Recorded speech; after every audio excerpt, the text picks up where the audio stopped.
Hello and welcome to Furious Driving, to the barn of broken dreams. And today we're doing something a little bit different because I don't often do talking heads videos and I never talk about politics. The golden rule of YouTube, you stay well away from that kind of thing. But this is a car related story and I kind of think this is too big to ignore because we're looking at the news recently and it looks like things are going very badly for one of the biggest new companies out there.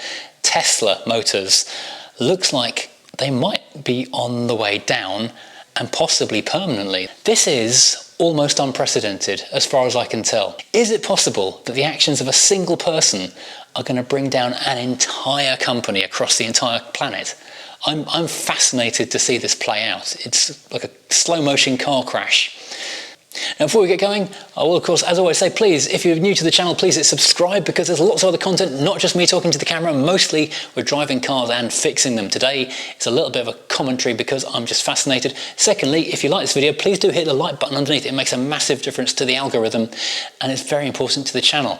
So let's get back to the story. So today, in the barn of broken dreams, rather fittingly, I'm sitting in front of a dead brand. This is a Morris Mini, not an Austin Mini. Morris, not been with us since the early 1980s. Just to my left, there is a Rover, and it's coming up on the 20th anniversary of Rover going pop as well.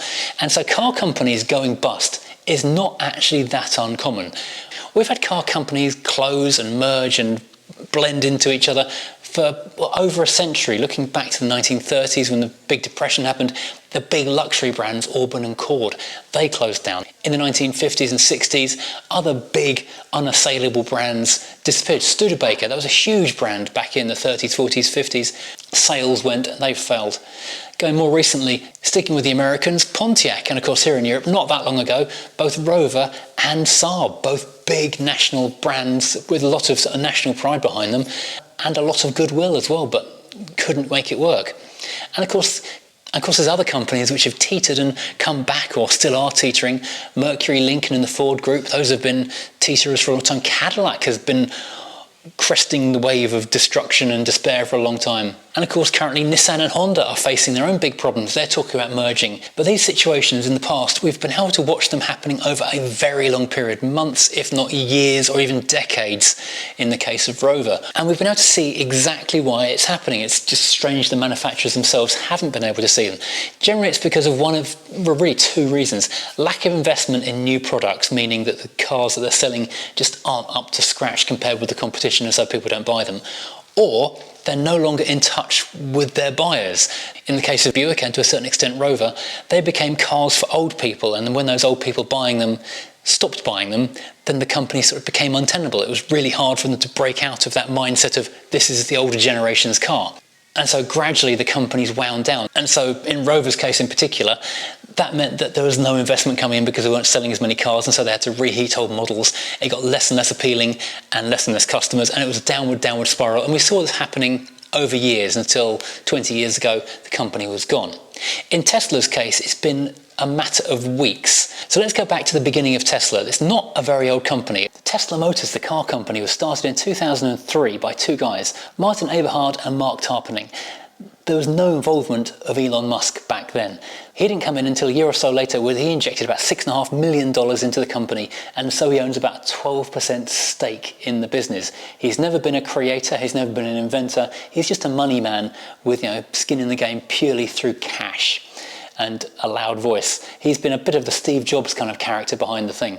And over the last few years, they've been a huge innovator in the electric car market. Now, love them or hate them, electric cars are here and here to stay, and that's largely thanks to Tesla doing the groundwork of creating, firstly, a car which was usable as a car. The Model S, which had amazing performance, really good range, and then of course the big selling point for Tesla was of course the supercharger network. And for a long time I've said, if I was going to get an electric car, I'd be in a quandary because I wouldn't want a Tesla because I don't think the build quality is very good. I don't like the interiors and the huge touchscreen thing, but now everyone's got that.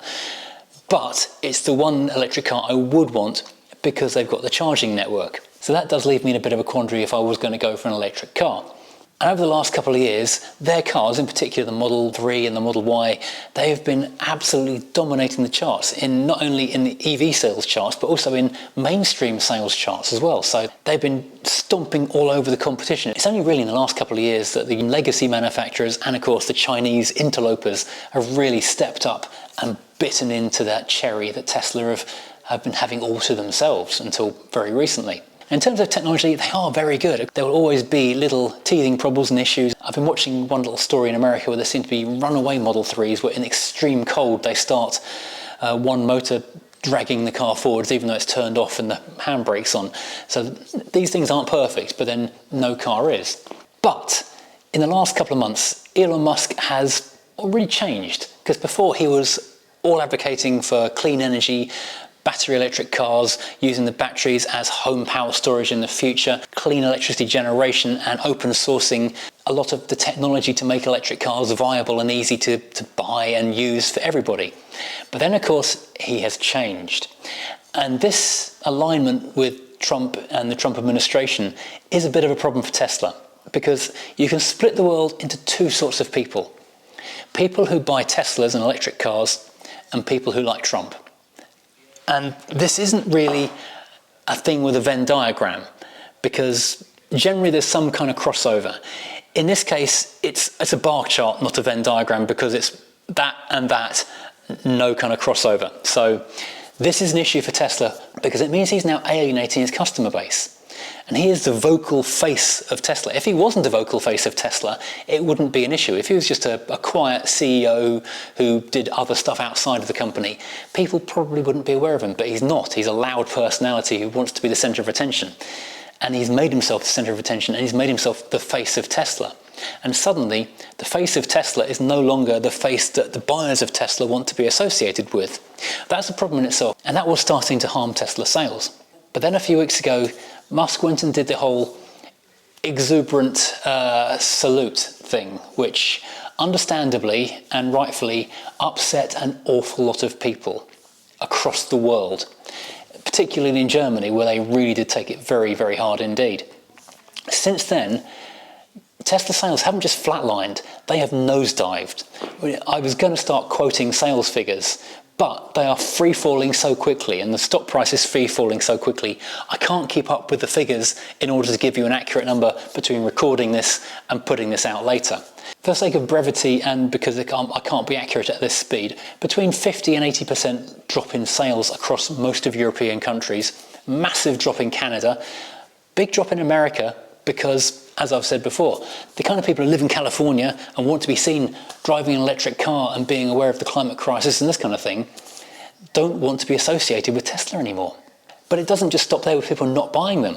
Across the world, we're seeing anti-Tesla movement, and celebrities are loudly and vocally selling their Teslas and donating the money to charity. People don't want to be seen in them. People are walking around flyering cars, putting leaflets under windscreen wipers saying things like, you need to sell your Nazi car, you need to sell your swastika. People are vandalizing Teslas in the street. In France, a Tesla dealer was burnt down a few days ago, and across America, there are massive anti-Elon Musk protests happening outside almost all of the Tesla dealers across the country, and there are 300 sites.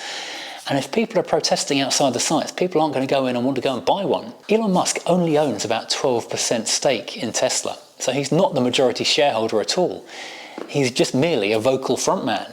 And of course, he's been so involved in his government work for the last few months, he hasn't even had a say in what Tesla's been doing since the Cybertruck, really, which has not been the greatest of successes as well. So there are kind of two questions we're left with here.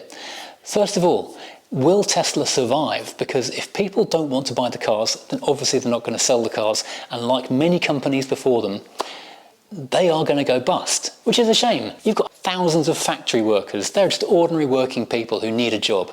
Then you've got the people who deliver the cars. You've got the people who supply the components into the factory and the people who deliver those components. Then you've got the people who work in the dealerships. You've got the mechanics who look after them. There is a huge ecosystem that surrounds a car company. When Rover went bust, it was something like 10,000 people were out of work from a relatively small car company. So that would be a really sad thing. But if people can't sell the cars brand new and no one wants to buy them used, then they really are in trouble. Which brings me into my second question. If you own a Tesla now, if you're already into a Tesla, should you get rid of it immediately, or should you just cling on to it and hope things get better? And that's hard to say because obviously no one has a crystal ball. If I had bought one that wasn't on a lease and I was going to own it myself in a year to 2 years because I was paying the monthly payments on it, I would be keen to get rid of it right now, because the chances are the company may well close, and when that happens, the value of it will absolutely tank. Look at Fiskars at the moment. There are a couple of YouTubers in America who have Fiskars, and they've been documenting trying to repair them and keep them on the road, and without the backup of the company behind them, it's becoming very difficult. They have software glitches they can't resolve, they can't get parts to fix them, and there aren't as many moving parts in an EV, but there are enough that if one of them fails, then it's going to stop you and you're not going anywhere for a while. So if I was in the position of being about to own a Tesla, or having just taken ownership of one, I would be thinking very, very hard about selling it as fast as possible before the value falls any further. If I had one on lease, I would let that lease run out and then I would go and get something else. And if I was looking at buying one second hand, I would probably wait at least 6 months just to see where things went, because the chances are the values are going to fall further. We could be looking at some incredible deals on Teslas in the next 6 months to a year. Of course, looking after them might be quite tricky, but then there's enough Model S's, Model Ys are around and have been crashed and scrapped that we can pillage them for parts from breakers' yards for a couple of years to come.